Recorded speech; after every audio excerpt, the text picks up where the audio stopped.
George Floyd. Breonna Taylor. Ahmaud Arbery. Michael Lorenzo Dean. Eric Reason. Christopher McCorby. Christopher Whitfield. Tatiana Jefferson. Dominique Clayton. Pamela Turner. Antoine Rose II. Ronell Foster. Stephon Clark. Aaron Bailey. Jordan Edwards. Paul O'Neill. Alteria Woods. Philando Castillo. Terrence Clutcher.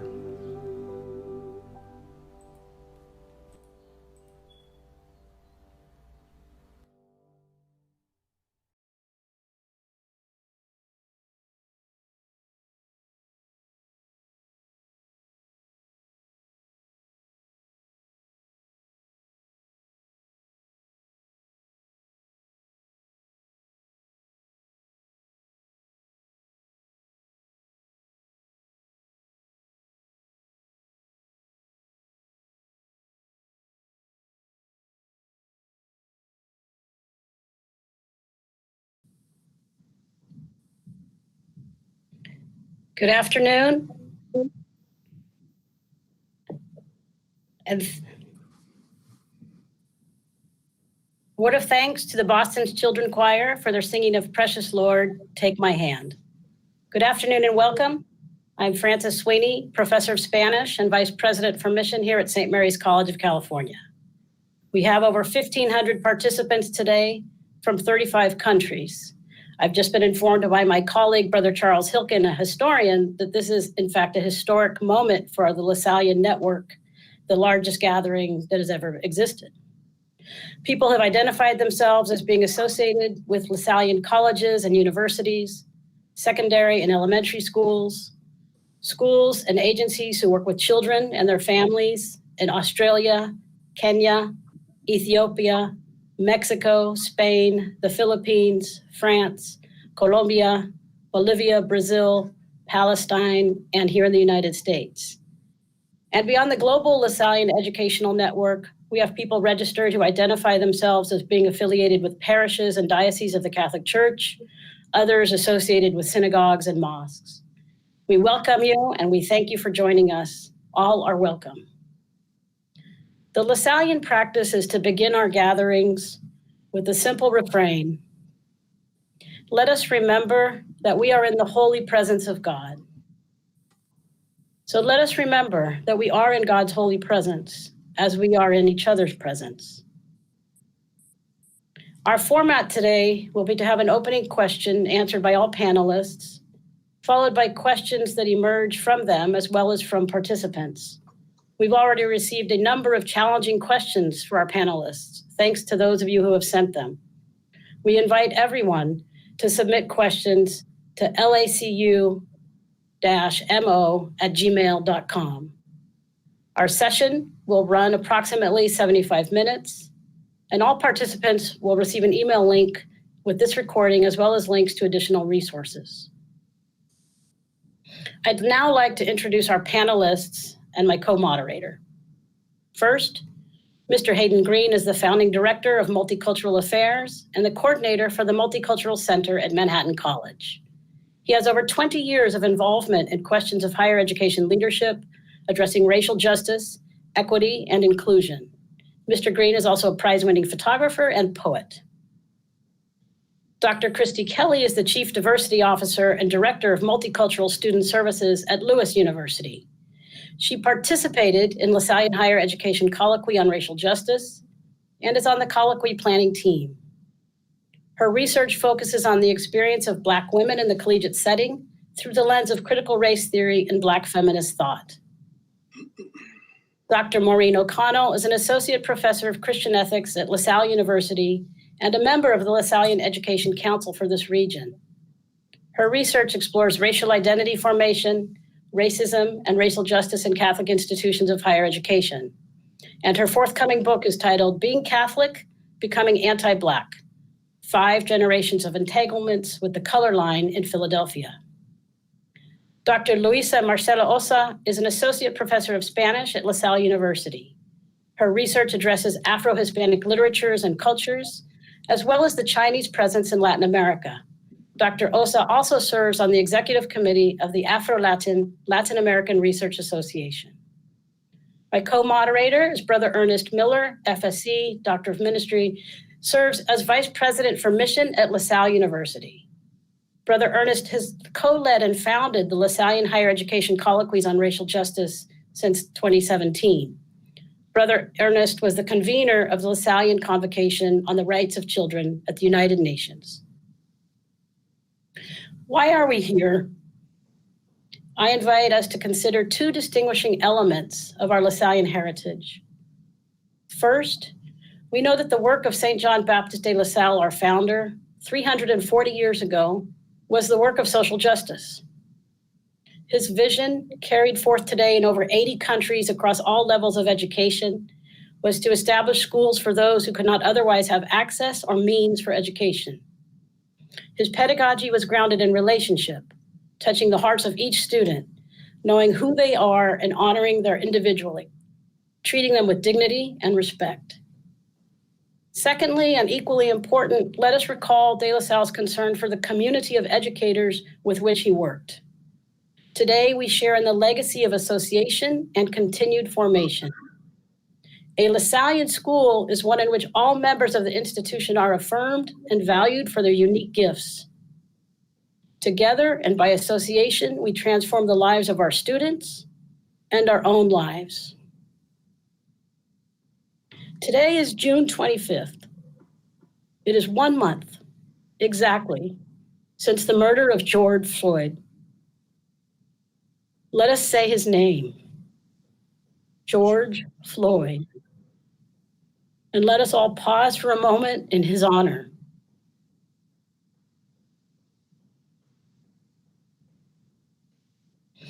Now George can breathe. We are here because we care, and we know we are called to work together and by association, to understand, to listen, and most importantly, to act in the same way the founder acted, through faith and continued perseverance for his community and his students. Our work is the work of our heritage, our faith, our commitment, and our hope. I now invite Brother Ernest to offer some opening thoughts, really a meditation for our conversation this morning. Brother Ernest? Thank you, Francis. We are living in a historic moment. The wave of public outrage in reaction to George Floyd's 21st century lynching launched protests of a scope and scale unseen in decades around the United States and indeed the world. These protests arrive at a moment when many people are hungry to end the moral pandemic of systemic interlocking injustices. These protests arrive at a moment when many people aspire to heal the nation and expand the quest for democracy, human freedom, and human dignity. This struggle requires frank discussion of the dimensions of human freedom and dignity, mercy, love, courage, resistance, imagination, empathy, all of which are part and parcel to building a better world. We watch crowds of people of every age, skin color, gender, ethnicity, sexual orientation, religion, and no religion take to the streets to cry out against deep-seated structural anti-Blackness. The racist ideology that emerged out of American slavery still persists, framing Black people as dangerous and likely criminal. It shows the distorted moral narrative of our democracy, which we must play our own part in deconstructing. We cannot abide a world in which Black mothers and fathers must, as a matter of course, educate their children in how to survive an encounter with the police. We cannot accept a society that tells Black youth, you are worth less than, your life is cheap. At present, our society is in the depths of anguish and despair, what Martin Luther King Jr. calls the disjointed elements of reality.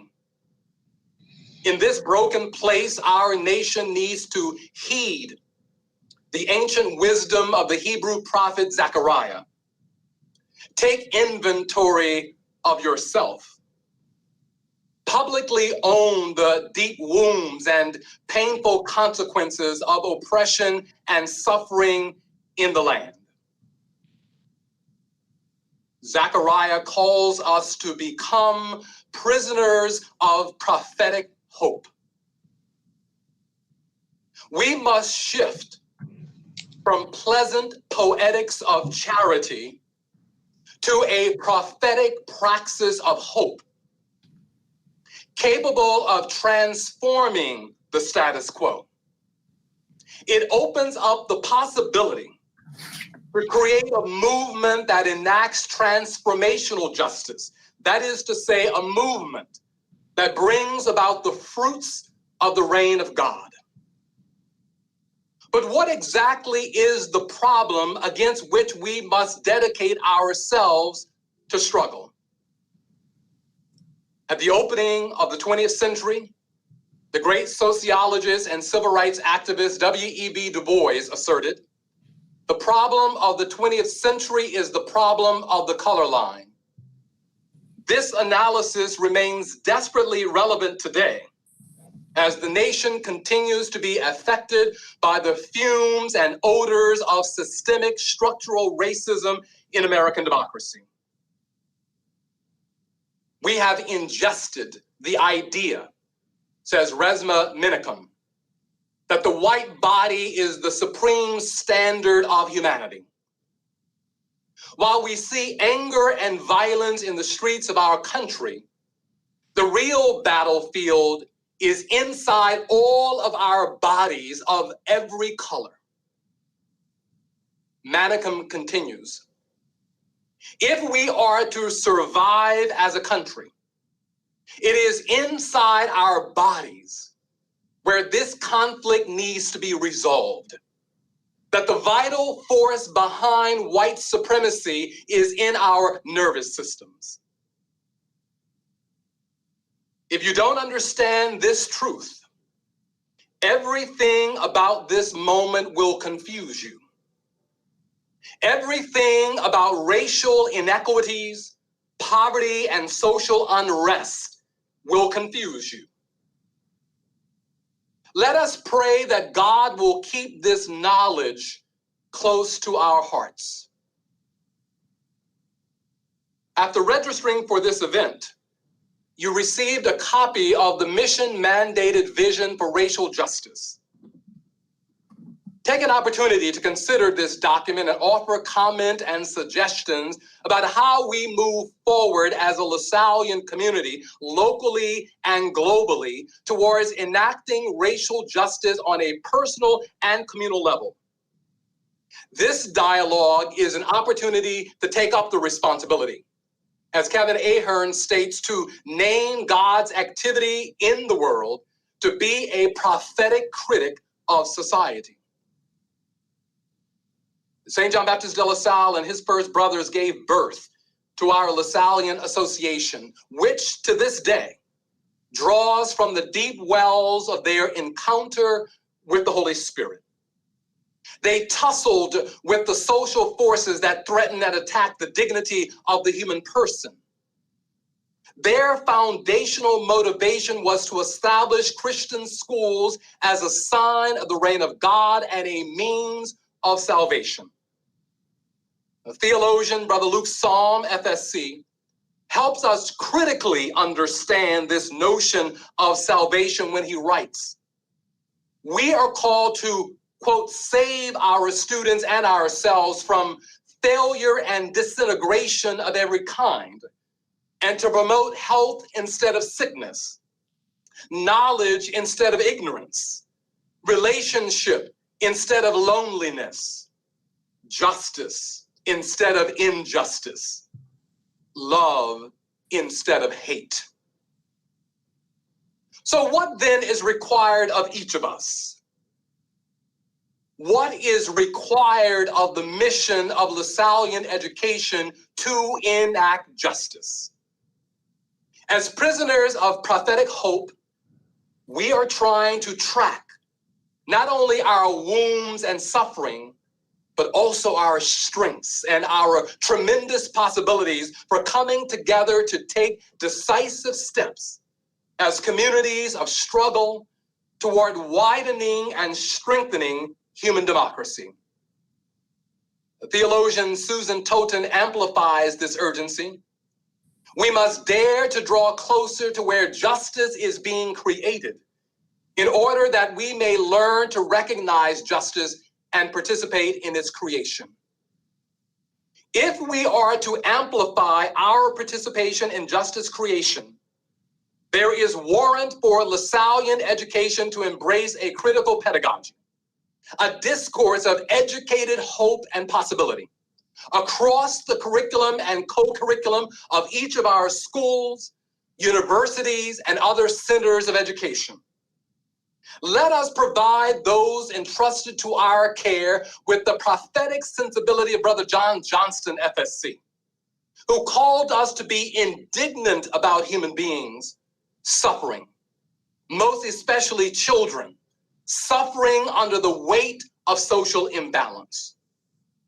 Let's provide our students with Martin Luther King Jr.'s prophetic quest to become not just a good Samaritan, rather to become an agent who transforms the Jericho roads of life so that no one is terrorized or traumatized or hated by other human beings. With that said, I encourage you to reflect on what you can do today. Not tomorrow, not next week, but today. To keep bending the arc of the moral universe towards transformational justice. To be a prophetic prisoner of hope is your vocation, your calling. It is a long distance run. Finally, let us take courage. In the words of Audre Lorde, my silences had not protected me. Your silence will not protect you. But for every real word spoken, for every attempt I had ever made to speak those truths for which I am still seeking, I had made contact with other people while we examined the words to fit a world in which we all believed, bridging our differences.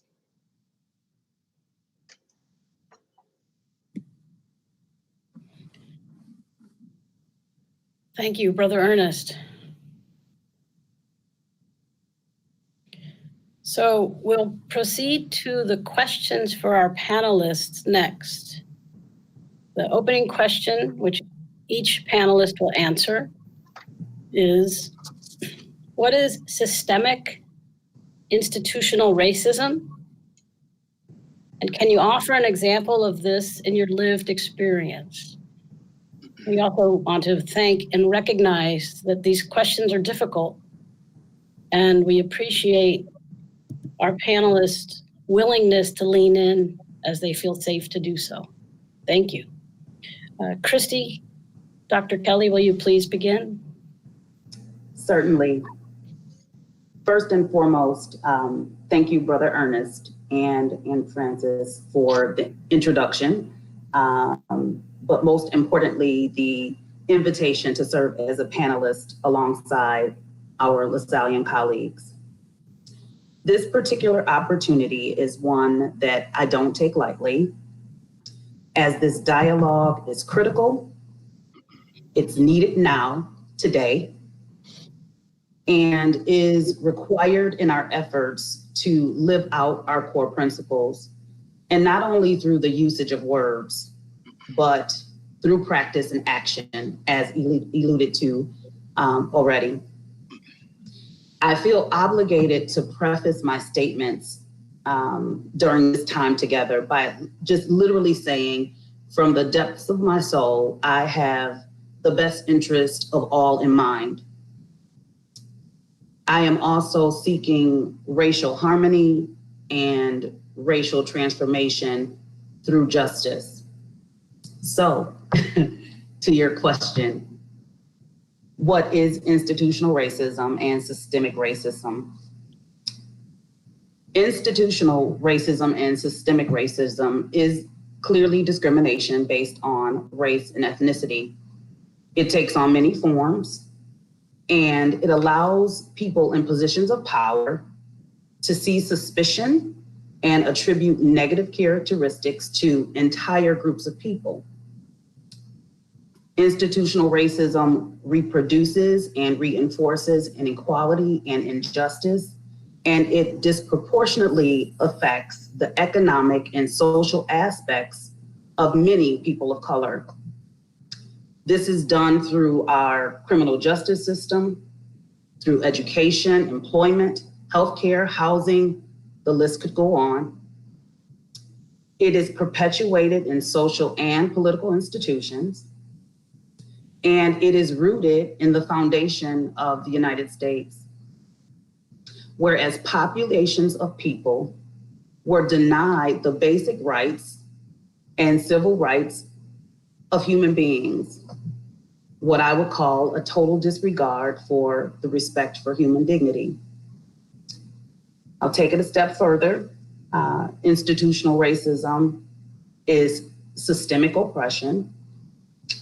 It's embedded in its operations, are included in all of the institutions that make up our society. So that's universities, legal systems, cultural life, and other collectives. And the reality is that sometimes it's intentional and unintentional, and it's often invisible to people who do not experience it. And of course, there have been laws and policy that have been put in place to, I suppose, address it. But as you've already mentioned on this dialogue, we haven't escaped institutional or systemic racism. It is harder to see in our present day or not, right? George Floyd, so many other examples. But it's bigger than a person as an individual being a racist, right? Or even having racist thoughts. It's these systems that oppress. And so in terms of examples of how it shows up, right? Historically, slavery, 1619, now 2020, still forms of slavery. Redlining in terms of housing and who gets access to what particular zip codes. Sentencing practices, again, the criminal justice system. But even at its basic level is this idea of racial profiling. And this is where I'll share my story. In my lived experience, and it was as an adult with, at the time, my children may have been 12 and 11. We were at dinner. 2015, I had taken my children to dinner. My husband was at work, and we noticed hair in my daughter's food. And so those who know me, I expressed to our I hate to say waitress or server, just the mere fact that the food was inedible, right? And I was asked to speak with I guess a higher level of staff in the restaurant. And so as I'm talking to this higher level of staff, if you will, in comes the police. Now, mind you, I've frequented this place even as a teenager. It's in my hometown. And as I am explaining that it is hair in my food or my daughter's food, I was approached by an officer. The officer had been summoned or called because there was a Black woman making a disturbance in the restaurant. Now, all I did was express that she couldn't eat her food because there was hair in it. But it was such a heightened sense for me, out of fear, if you will, or I would even say maybe frustration, because if you recall, in 2015 is when Sandra Bland was found, hanged in her jail cell, 3 days after her arrest. And what I would say was racially profiled and unjustly attacked, if you will, by law enforcement in Texas. And so it took me to be an adult, Dr. Christy Kelly, right, at dinner, who just simply was trying to express my concern for the preparedness of the food for my daughter. And while it's not a huge issue, it is my lived experience, because in that moment, I didn't know what the outcome would be. Would I be deemed as somebody who was being disruptive simply because I noticed hair? And so that's my lived experience. And my kids and I to this day refer to it as the hair circumstance. When I am sharing with them that son, who's now 17, right, you need to be mindful of how you present yourself when you leave our home, because I don't know if you're gonna come back to me. My daughter, who's now 18, I say to her, voice with class, be classy. But I don't know if classy is even enough, because she may be deemed as an unruly African-American woman with an attitude. So I hope I answered the question about institutional racism in my lived experience.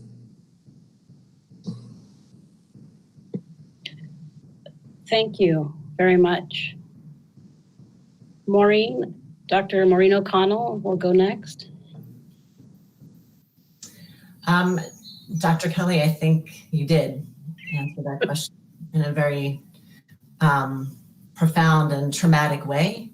I want to thank you and the other folks on the panel for gifting us with that, stepping into that kind of vulnerability with a group of people on this little Google chat that only sort of know one another, and then the large group of people who are watching. So I want to say thank you, and thank you to Francis and Brother Jack and Brother Ernest for holding the space, and for people joining, and also to my fellow panelists. We've only connected once or twice, but my interactions with you have been really impactful, and I think everybody could see right off the bat why that's been the case. And I think Dr. Kelly offered a really thorough overview of institutional racism, and I just might build on a piece that she mentioned that I think in some ways speaks to my experience of it. And that's to kind of focus on, you mentioned that institutional racism is something that happens in the context of communities or institutions. Many of us who are joining this call today come out of educational contexts, educational institutions, schools, universities, other kinds of institutional ministries. So a person who's been very helpful for me in trying to learn and understand about racism is Joseph Barnt, who is with Crossroads Ministries. He has a book called Becoming an Anti-Racist Church. I recommend it. I use it in my classes, but he offers a really helpful definition of institutional racism. And he basically says institutional racism is when an institution is shaped by and structured in a way to serve the needs of and be accountable to one group of people, white people, and really not to effectively serve or be accountable to other people, to people of color. And I find that to be very helpful, because I think all of us on the call right now could do a quick inventory of the service that your institution provides. And you could probably also do a quick inventory of the mechanisms of accountability in your institution and figure out who does it primarily serve and to whom is it primarily accountable. And so if I think about this, the way in which institutional racism serves me as a white person and as an accountable, creates institutions that serve me and are accountable to me, I can offer two very quick instances. This is the first time in my 15 years in my vocation as a theologian, in my activity in the academy, in my work in higher ed, that I've been the only white person on a panel. And I think that points very clearly to the way in which my experience, my voice, my scholarship, the scholarship of other white people, the voices of other white people, are the voices that matter and are the voices that count, and that we create all sorts of institutional infrastructure in our universities, in our guilds, to serve that, to value that voice, to make sure that that voice is amplified. And right now, I just have an iota of an experience of which I know that my colleagues on the call experience all the time in our predominantly white institutions. I feel a sense of having to speak for all white people right now. I feel in a way that I am being scrutinized, as I rightly should, given our context and given what we're addressing, but I know it's just an iota of what folks feel on a regular basis in our institutions that are designed to primarily serve and be accountable to white people.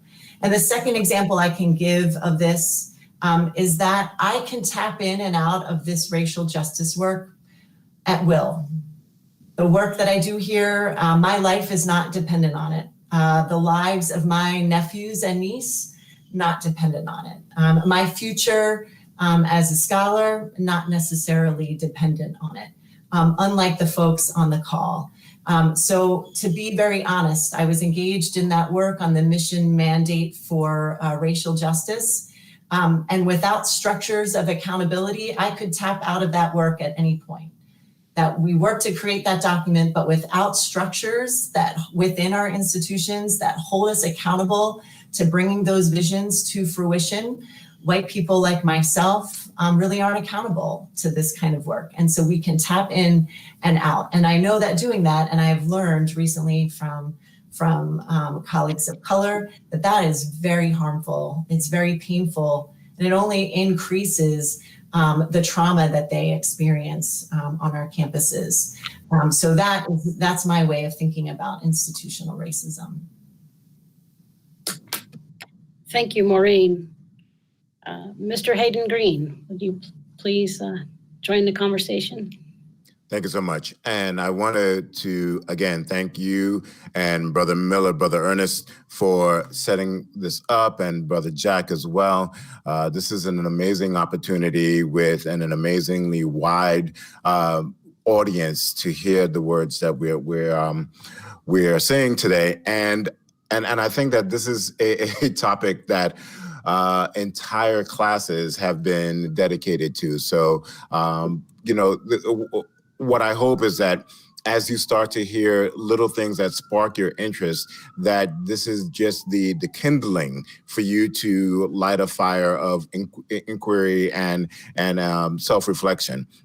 And so when we start to talk about institutional racism, we can have a conversation that starts very, very deeply and is well rooted in the history of this country. And, Dr. Kelly talked about redlining, and, we commonly talk about redlining in terms of putting certain groups of people into areas as opposed to other groups of people, and prohibiting other, people of color from accessing certain resources or certain areas to be able to live in.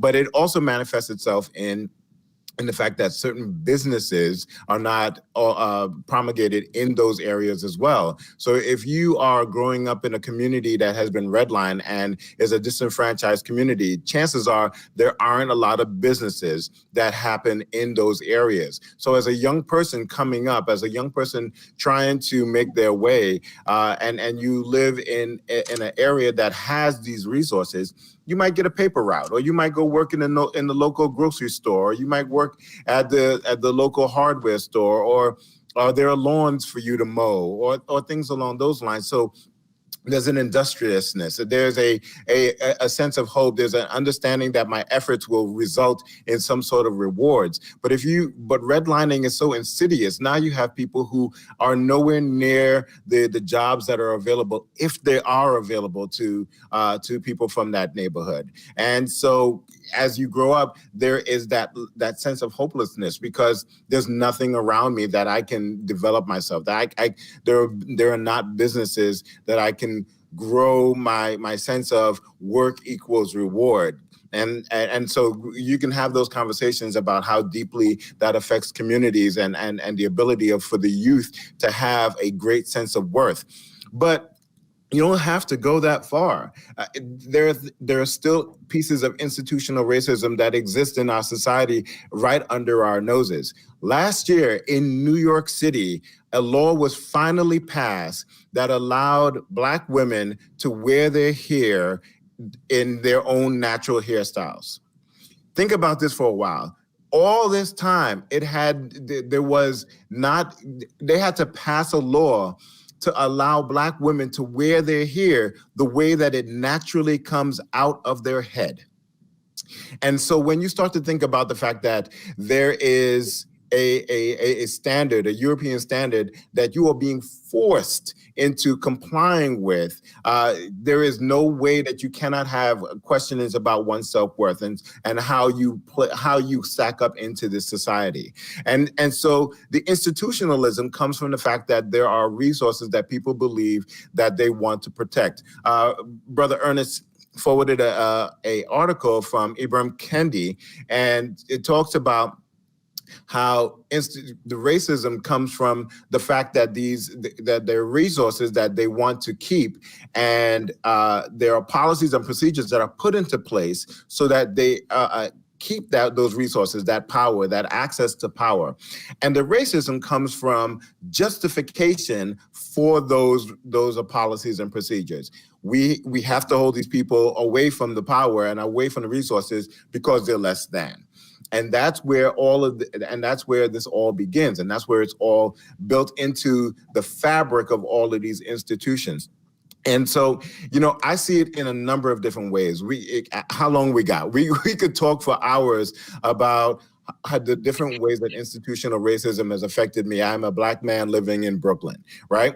And so it can be as innocuous as when I go into a store like Best Buy and I'm dressed like the way that I am right now, and somebody walks up to me and asks me, well, do you work here? Can you help me? Now, if you've ever been into a Best Buy, everybody work there has a uniform. This is not it.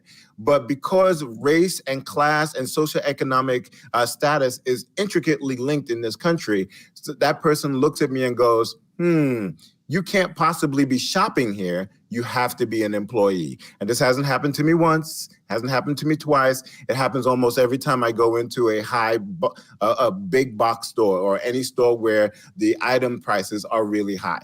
Every single time, right? And it's, again, insidious, and it is so, and it's, again, one of those things with death by 1,000 pinpricks, because that happens in a number of different ways.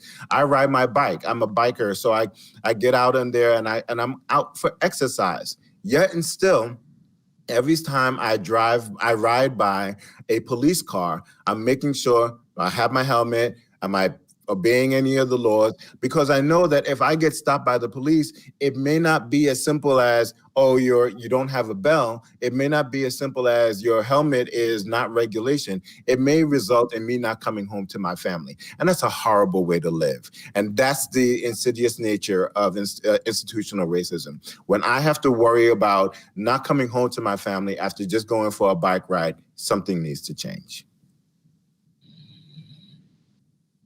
Thank you, Hayden. Dr. Luisa Osa. Hello, everyone. I also want to thank Ernest and Brother Jack and everyone involved in organizing this panel and giving us an opportunity to speak.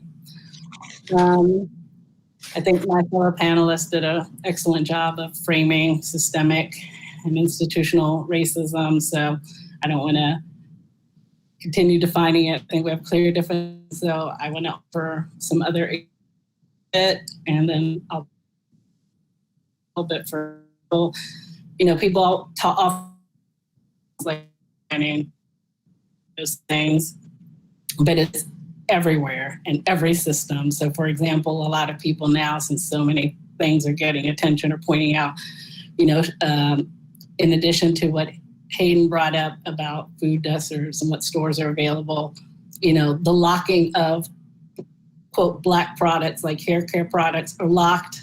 Those for white people locked, right? Price gouging in those neighborhoods, the same thing will cost way more in certainly in Black, predominantly Black or neighborhoods with people of color than they do in predominantly white neighborhoods. So those are other examples. It's not just the things that we hear about every day, it's in everything, right? Literally everything. And I think a lot of people have trouble wrapping their heads around that. So for me, I have an interesting lived experience because my mother was Black from the US and my father was white from Colombia. And obviously I don't look Black. So for me, growing up, I saw it a lot from a perspective that often Black people suspect but don't get to hear firsthand.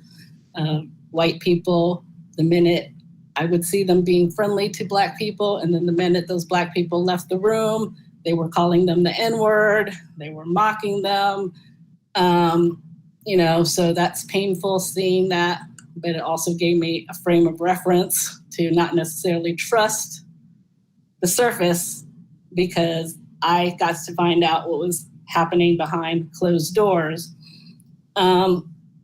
Hayden brought up the issue of Black women's hair and the absurdity of right now certain states are passing laws about this, and it's still not the whole country. There have been a few states trying to do it. There's still a lot of Black women fighting this battle. That directly affected my mother. She hated straightening her hair, but she felt obligated to chemically straighten her hair so that she could have a job to support her children. And she hated it. And then finally, I remember how happy she was when she finally got a job somewhere where she didn't feel that she had to do that, right? And she could stop, doing something that was destructive to her emotionally and physically, because it's not good for your hair, right? My uncle has been racially profiled, and like Hayden and Christia pointed out, it doesn't matter how many degrees you have or, how well you're dressed. He's a fancy lawyer, for a big corporation. He's been profiled multiple times. I've had my husband is also Black. I shared this with the panelists before, that when he used to work late, I made him stop wearing hoodies because I was scared for his life, and it's the fall. He was chilly. He should be able to wear a hoodie to cover his head. But I'm like, it's better for you to be cold and living than, the alternative. So these are the everyday things. And like Hayden and Christy pointed out, the examples are endless, but it's important that people, I think, tune in too much to the things that get caught on camera. And we all need to reinforce those just happen to be caught on camera. These things happen all the time on every level, from those traumatic ones to the, quote, smaller scale things that are not smaller scale. Like Hayden said very well, it's ridiculous that you can't wear your hair the way it grows out of your head, that because you live in a certain neighborhood, X item costs double, triple what it does somewhere. So all these things, and with me personally, even though I do look Latina, so I get that of, I know there's the angry Black woman stereotype, the angry Latin too. Always have to watch how we talk, and am I being angry? And I literally get called mean on teaching evaluations simply for saying the same exact thing that my white male counterparts say. Or somebody doesn't like a clearly outlined department policy, I'm mean, and they go over my head just because of that. So those are all the kinds of things that we experience regularly. Thank you to each of you. I'm holding this space. I hope all of the attendees are holding this space of these personal stories in the backdrop of the prophetic words of Brother Ernest in our context now. And I'm brought to this question. This context of this prophetic praxis of hope and how we're called to be, especially within our own institutions. Can you talk about this moment in time? Is there something different about this moment? Understanding, as Louisa just commented, this has been happening is every day. It's indelible in the lives of people of color, especially Black people of color. Is there something different now? Could there be something different now? And you think about where this moment might take us within our institutions, especially, but in society as well. And Hayden, would you mind offering an answer? So I think one of the things that is different is that it is a interesting confluence of a number of things happening all at the same time. And in years past, America has a permanence of memory problem. So, we forget really quickly, and especially around election time, people forget certain things that people have done or certain things that have happened. And that's because especially for disenfranchised people, there is only so much time that you can spend in activism, because you have to get back to work, right? But this has been an ironic time because we're in the midst of a quarantine. We're in the midst of a lockdown. And so people are not at work, and people are not, which is even a privileged thing for me to say, because there are essential workers who are out there and have to go to work. And so, but there are more people who are at home who are watching this and are angry about it and are able to be in the streets on a regular basis. This has now been 20-something days of protests straight. Most of the times you will see protests happen, and then the weekend is over, and maybe it'll spill over to the next weekend. But this is permanent, right? This has been constant and continuous. And the other piece of it is that this particular issue is, and Dave Chappelle just had a special and spoke to this beautifully. This is one of those situations where we saw the life of a man be snuffed out by the hands of somebody who was supposed to protect us. And it was just too much.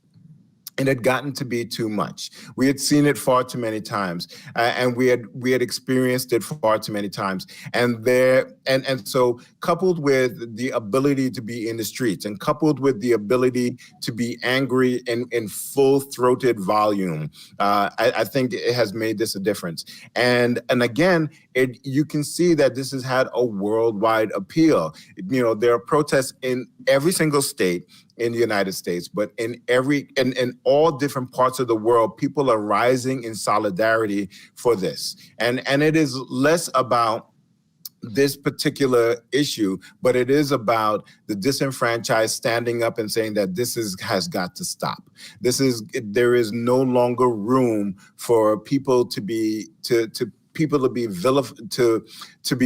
afflicted in the way that they are, simply because they have less resources by design than somebody else. And so I think that this is a worldwide movement, and because it's a worldwide movement, it's not stopping. I think that there is people are not willing to give up the fight, give up the protest, give up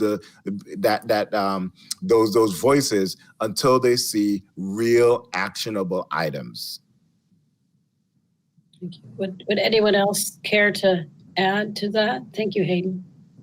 Sure. I would just echo almost exactly what Hayden has said. And I keep thinking of the phrase, enough is enough. So enough is enough affected so many people. And, this moment, I was like, okay, which moment? George Floyd? Are we talking Ahmaud? Are we talking Breonna? Are we talking, Rashad? Like, which moment? Because there have been so many. But I think enough is enough is this moment. And it's not just one population of people who feel that enough is enough. I literally, before seeing some of the protests to this degree and it being, plastered enough is enough, I literally sat at my dining room table and cried and said, enough is enough. So I imagine that if I did it and our brothers and sisters across this country did it, that's what makes this moment different. And in our institutions, we have to cry, enough is enough, right? And not literally, although mine was literal, but figuratively as well.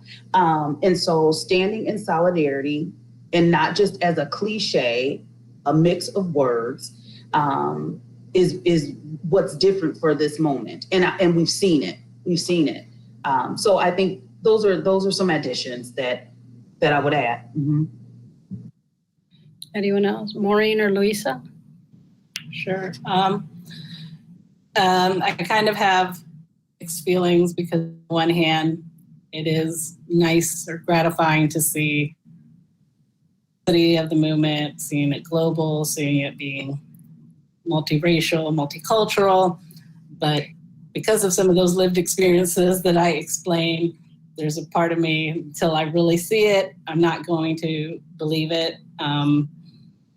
And we are also, while we're seeing a lot of protesting and people really trying to create change, we're also seeing very strong pushback to this. Remember, Breonna Taylor's murderers have not been arrested. There are a lot of other cases where there has been no justice.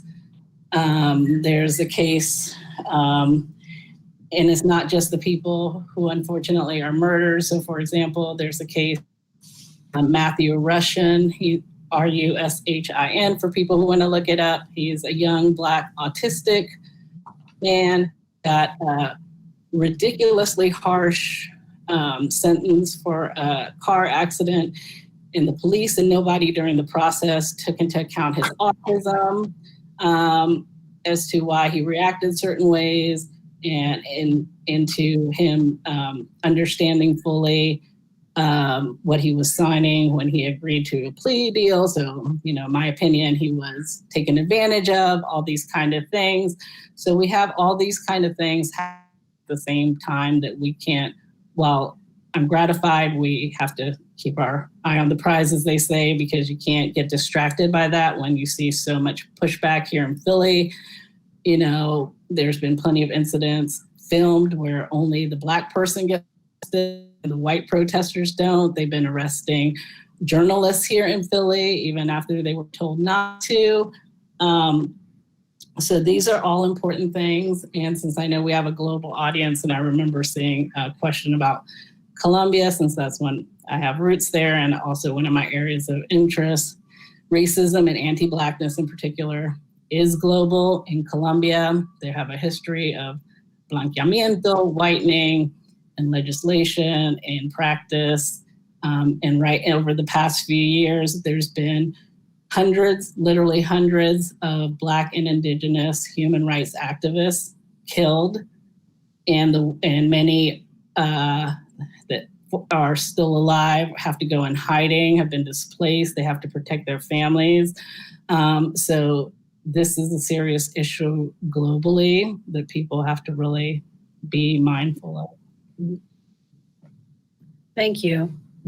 We have a question from a participant, and this is the question, and Maureen, I'd appreciate it if you could offer a first answer and then perhaps others. There's a lot of talk about it's not enough to be non-racist, but we need to be anti-racist. Maureen, could you offer some thoughts about what that means, especially for our institutions? Yeah, I can. And I can do that because I think that was one thing that I was going to say in terms of what might be different about this moment.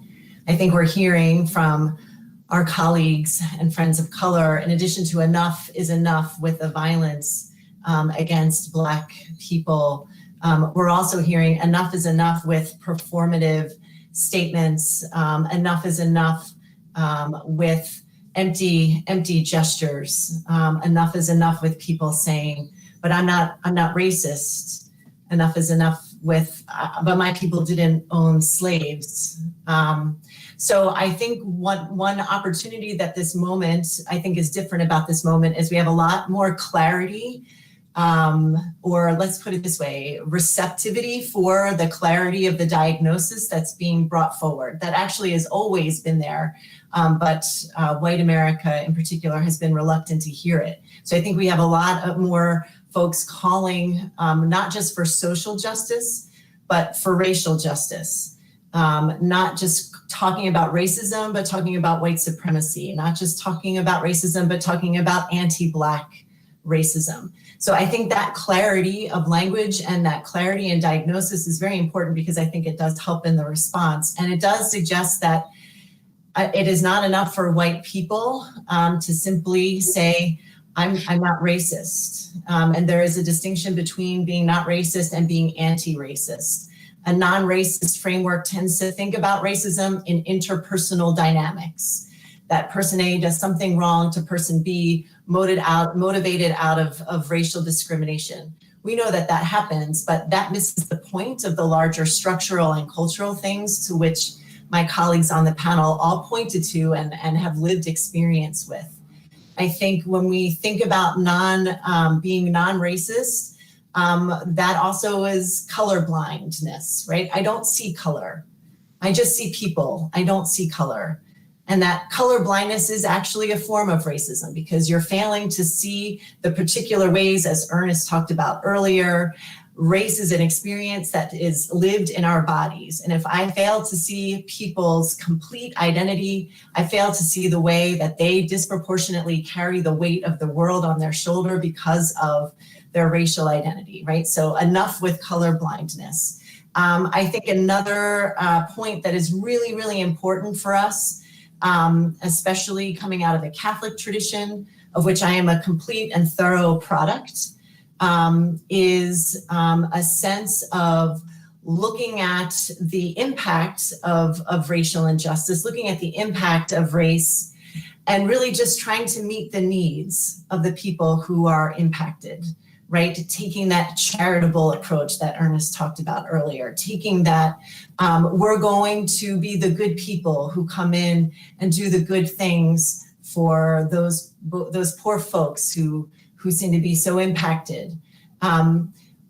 Anti-racism insists that we ask why are folks poor and that we get involved with those folks in action to bring about the vision of justice that they have in their communities. Being anti-racist insists on following or understanding racism as a form of power and doing a diagnosis all the time in our own institutions. This comes back to that accountability piece. Who has the power? Who is abusing the power? How can we start to build the collective power of the people in our institutions? It really insists that we move away from being the do-gooders with a charitable and a missionary sense, and we start to become accomplices or co-conspirators with folks who have had for a very long time held strategies and visions and hope for what a just society could be, and that we get with those folks and that we work with those folks. Very rich. Thank you very much. And I invite any of the other panelists to answer or add to Maureen's response.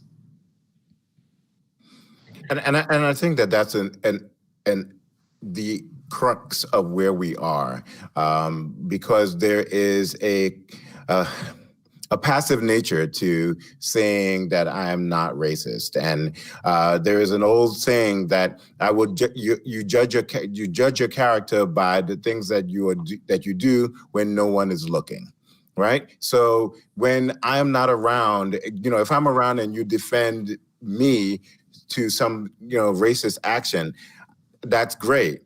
But what are you doing when I'm not there? What are you doing when you're among your peers, when you are part of the dominant culture and there are no disenfranchised people around you? What are you doing in that moment? Are you laughing? Are you compliant? Or are you standing up for what you know is wrong? Are you putting yourself in a place where you can be uncomfortable? Because I live my life in discomfort, right? And so where are you in this? Are you like, as Maureen said, a co-conspirator with me in dismantling these systems, or are you doing it? Or are you simply passive when this comes to your shores? And so, at Manhattan College, the current conversation among the academics is a conversation about decolonization of the curriculum.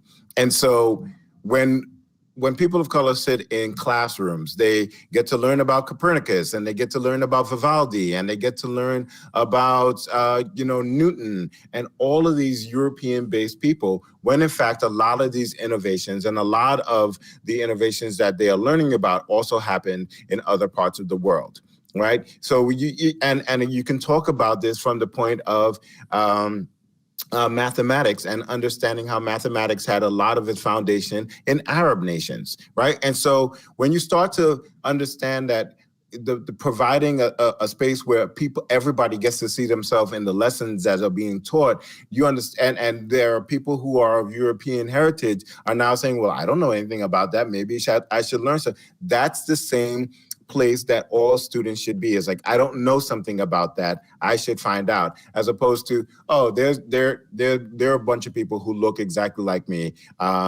and I don't feel uncomfortable learning about them because that's my heritage. And so, and I think that that's the place that we have to get to, where everybody has a level of discomfort in learning about this world, and where more, and not just people who are Black and brown are the ones that have to figure out how they can fit into this European status, this European-based existence.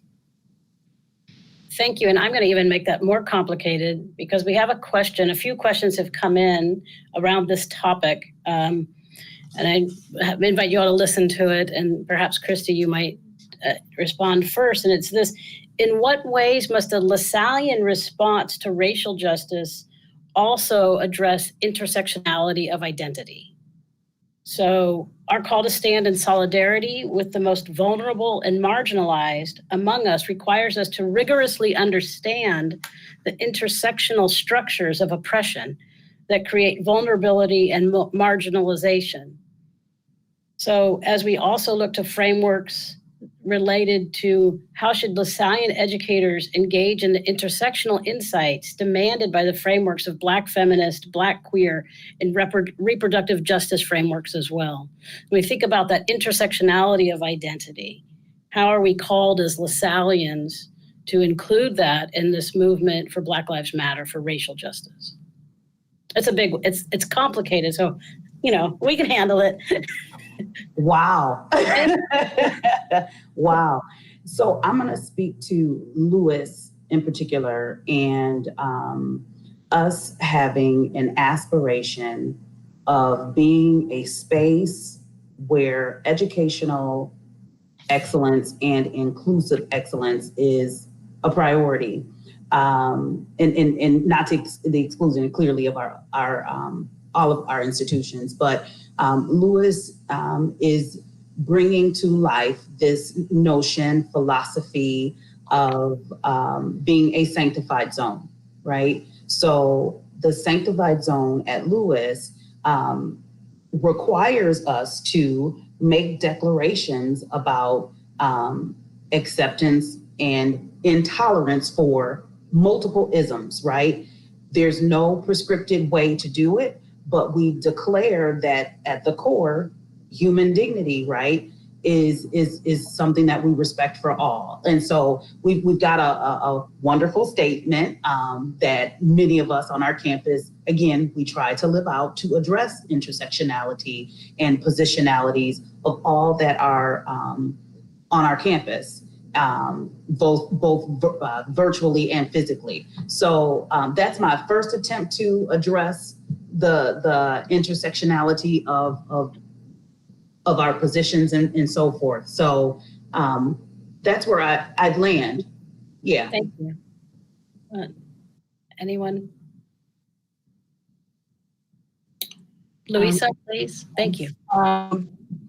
That's a big question, so I'm going to kind of reel it back in the sense that I think we need to address the contradictions in the Lasallian and in the broader Catholic world. So for those who read the Access Journal, that I wrote an article about the massive role the Catholic Church played in racializing slavery in the Americas, and that foundation set off the racialized systemic racism in institutions that we still see today. And so when we're talking about, our institutions being anti-racist, it rings hollow if that's never in the discussions as Maureen, because we're at the same university, we talk about that racial justice, social justice, racial justice, social justice, and never is it brought up, well, we have a huge role that we played in starting all of this and continuing to support these systems. And so if that's not addressed, it's the other things like Christy's saying, on the one hand, you're saying you're making these statements, you're creating these zones, but at the core's rotten, you can't really do that. So you have to address your role, start figuring out what you can do immediately, as we're all saying, to begin to dismantle that, and then, to truly create inclusive environments that go beyond statements. Because if the ideology and the rhetoric is contradictory to the statements the universities are putting out, where are you really in the history? And to Louisa's point, I read just recently, we can't eliminate something that we don't know how to identify or won't identify. We can't identify something that we don't call out and say what it is. So to that exact point, we've got to name it and call it out. And there's also a kind of danger in living in the past, right? So we can call it out, and we can make we can identify how the certain institutions have been complicit in the institutional racism and racialization of slavery. But we also need to call out the fact that if they want to, the Catholic Church and Catholic institutions can make real dents in this work right now. Right. So whether we are talking about political influence that the Catholic Church has over this country, over and all across the world, or we talk about actually funding business zones in disenfranchised areas so that there are actual there's actual industry and jobs that are created in disenfranchised neighborhoods, or creating schools that are not European based, right? That come from a curriculum that is completely decentralized from a European sensibility. Those are things that can happen tomorrow. Right. And so when we start to talk about what the role of the Catholic Church and the Catholic institutions are, it's not about the statements. We're past the statements. It's not about painting murals. We're past the murals. It's not about a speaker program here and a speaker program there. We are past that. It's about real actionable items that will make differences in dismantling the systems that exist and that they were complicit in creating.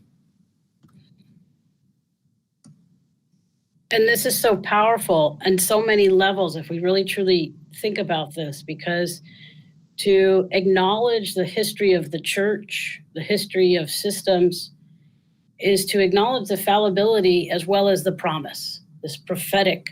I so much appreciated your comments, Hayden and Louisa, for adding that element of this, to acknowledge our history in a world in which we tend to politicize and make everything black and white, the for or against it, how we as Lasallians could be modeling the complicated nature of the history, the present, and the future, right? Leading to that. So I really, such a powerful exchange, and I thank you, Louisa, for adding those elements of our history. I think it's absolutely critical that we put that in, bring that into the conversation as we talk about the fullness of our students and of ourselves as our community members.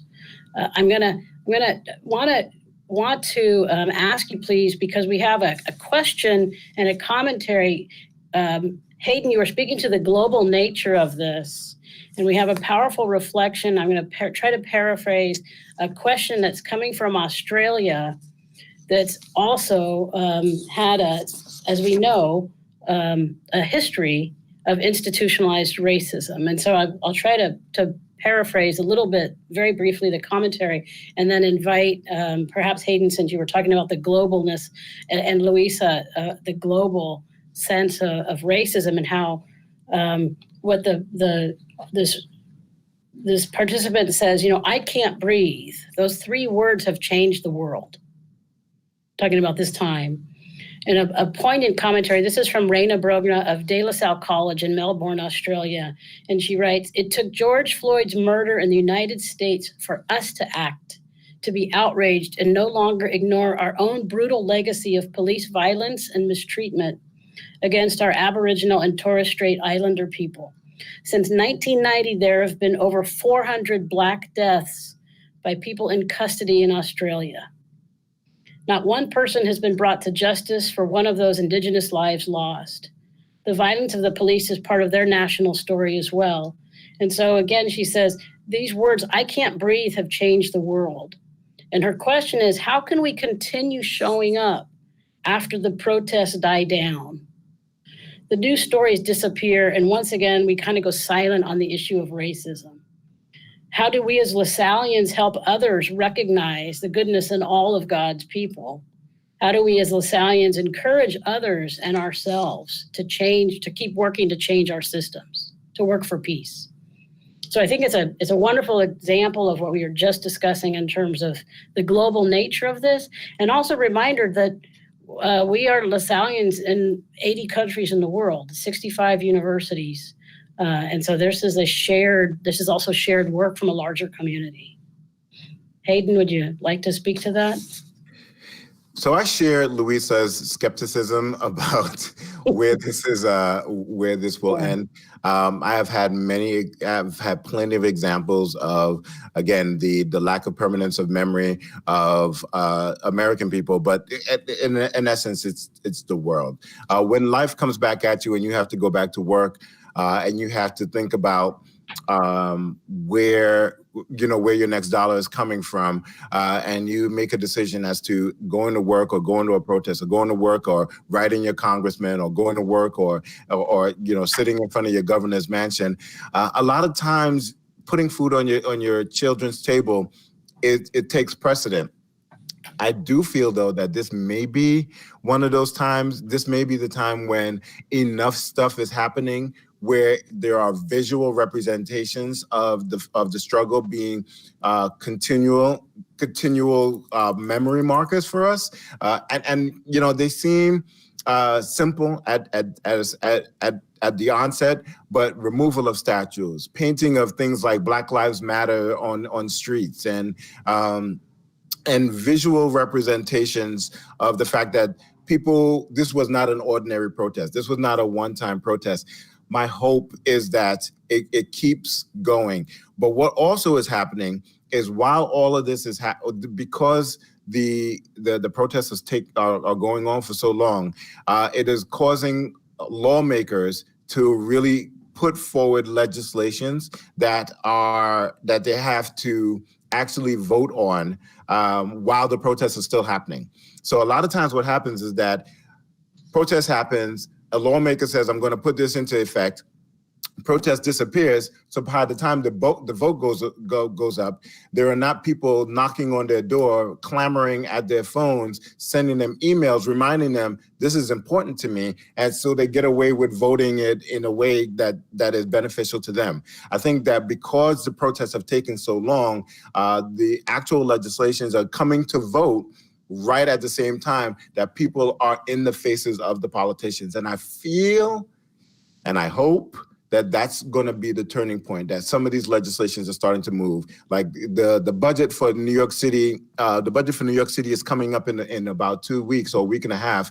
And so the hope is that the protests are still in the face of all of the people who have to make decisions about how much money they're going to put into the police force, how much money they're going to put into education, how much money into economic development are they going to fund, right? So that's what I hope is happening, and I hope that happens all across the world, that there are enough visual reminders that this is not over. So as we're coming to the close of our gathering, such a rich dialogue, I have an invitation to the panelists to share with our participants from around the world. And that is, what is the burning question all of us should be asking ourselves as Lasallian educators? And what are the key steps we should take immediately? Maureen, would you like to begin? Sure, I can. And I appreciate being able to start because I wanted to piggyback on something that Hayden said. And I think the question is really good, how to continue to show up for the work. And I think I heard Father Brian Massingale at Fordham say that the limits of social justice in any institution are the limits of white comfort. So I think what I want to invite my fellow white brothers and sisters who are on the call, that we have a lot of internal work we have to do. And I think one thing that we need to do, and this is not in any way meant to be passive or to check out, but we need to, before we can show up, I think in some ways, as whole people to support the work that's going on and not to derail that work or not to allow our comfort levels to be the limit of the work that can happen in our own institutions. I think many need to think, especially if you, like me, are formed in the Catholic tradition, need to think about the way that tradition malformed us as white people.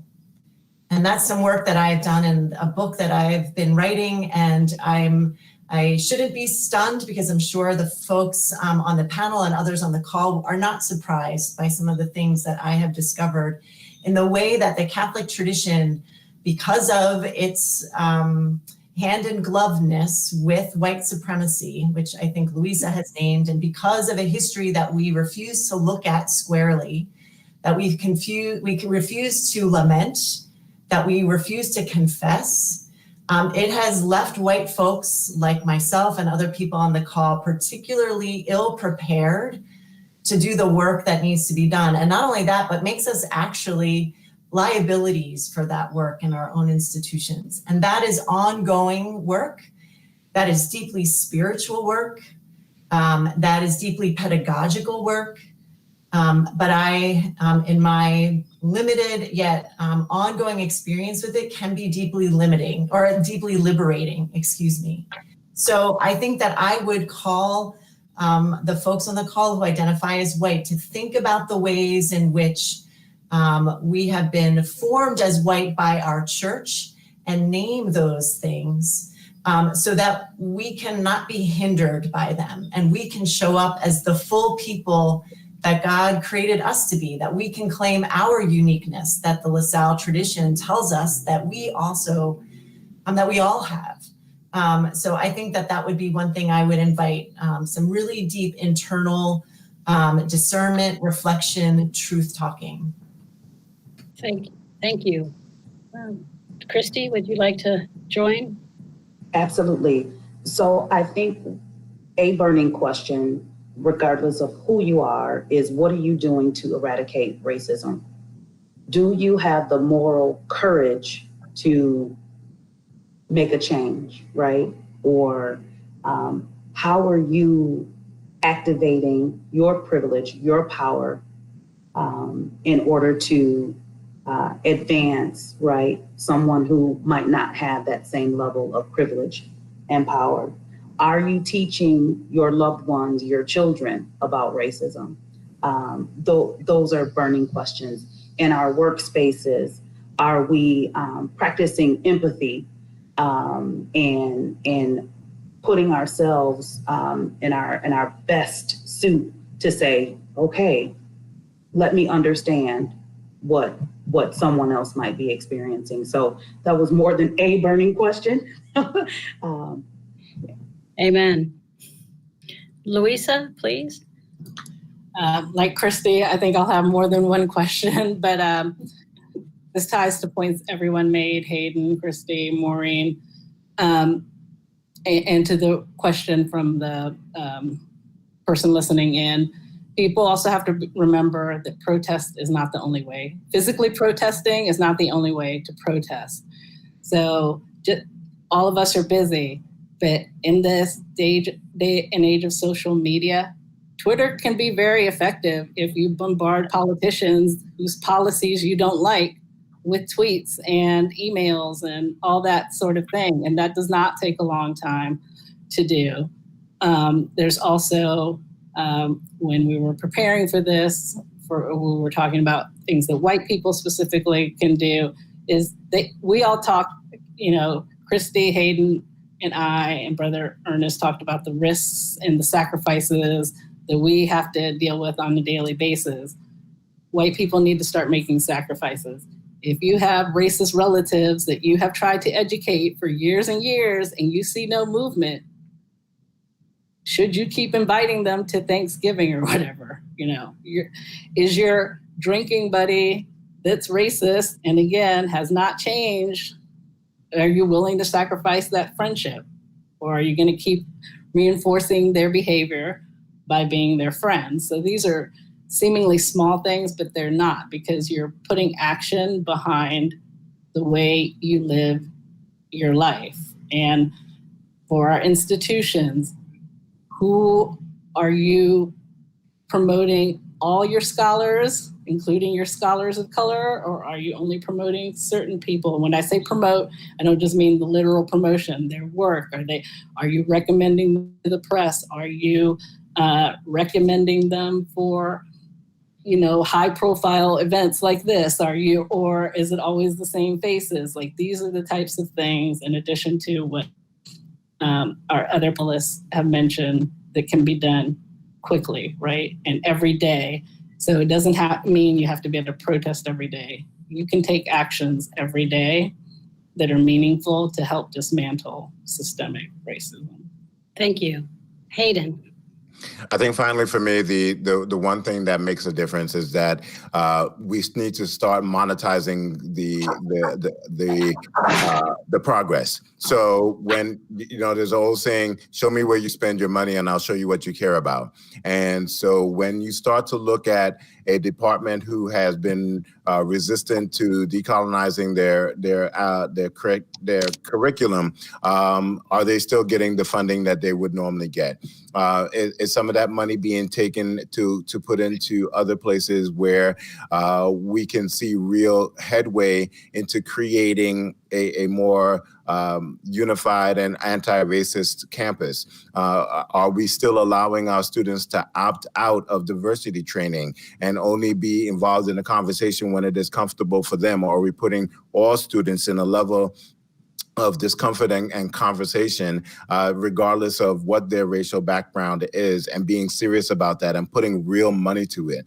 I cannot tell you how infuriating it is every single time that I see a program that may cost $15,000, $16,000 get denied because it has to do with diversity and inclusion, but yet and still we spend twice and triple that beautifying the campus for for a alumni day or orientation, come back to campus or something along those lines.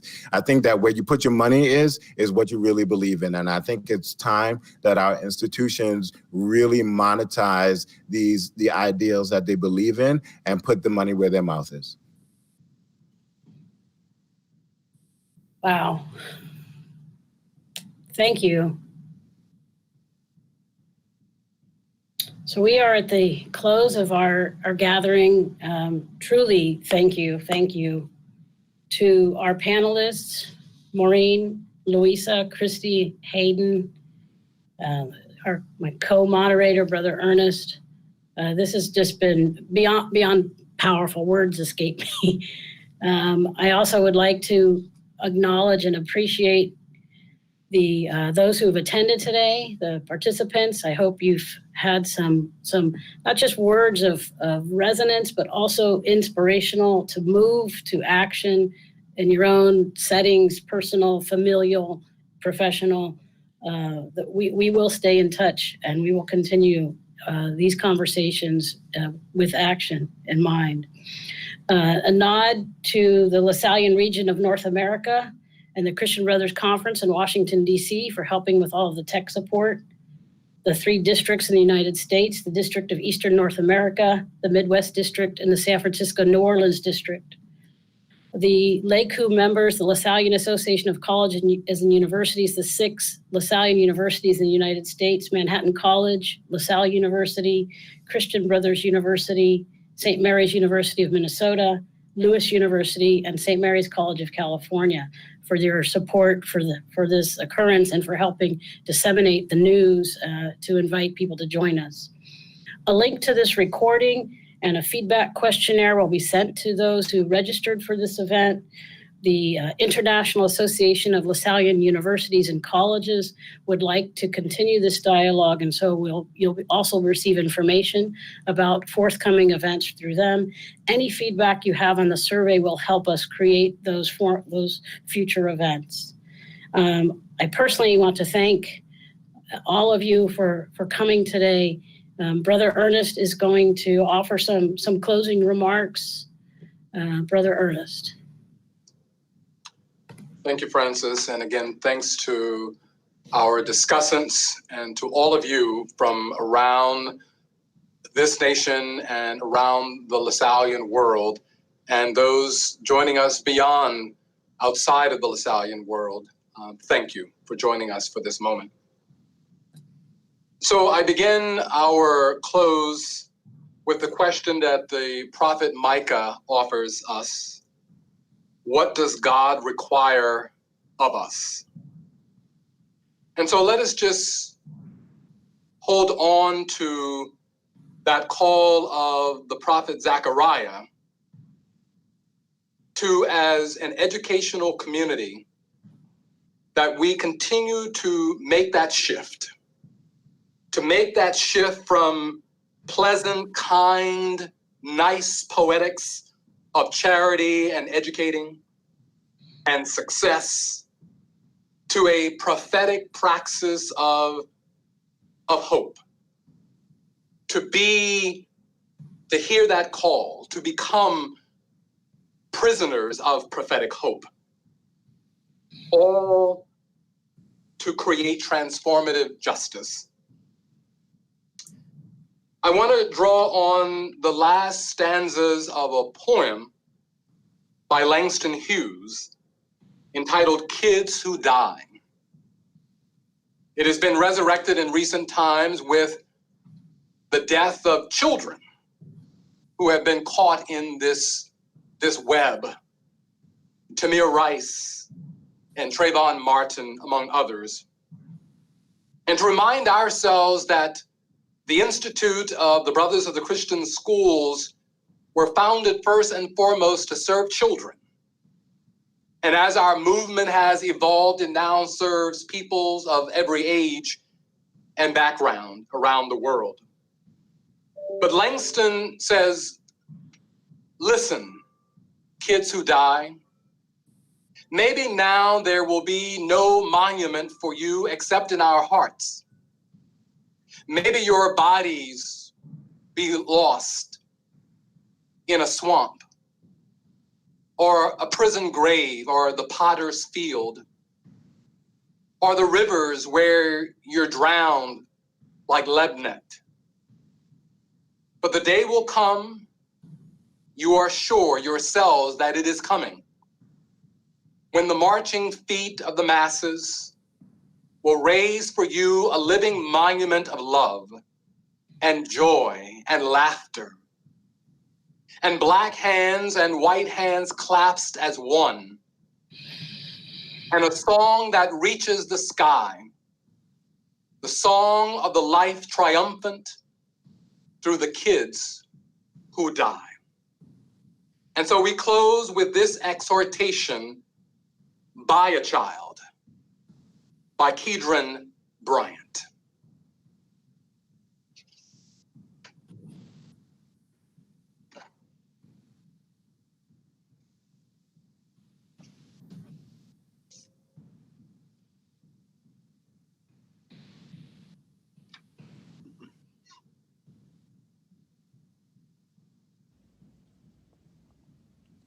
I'm a young black man doing all that I can to stand. Oh, but when I look around and I see what's being done to my kind, every day I'm being hunted as prey. My people don't want no trouble. We've had enough struggle. I just wanna live. God protect me. I just wanna live. I just wanna live.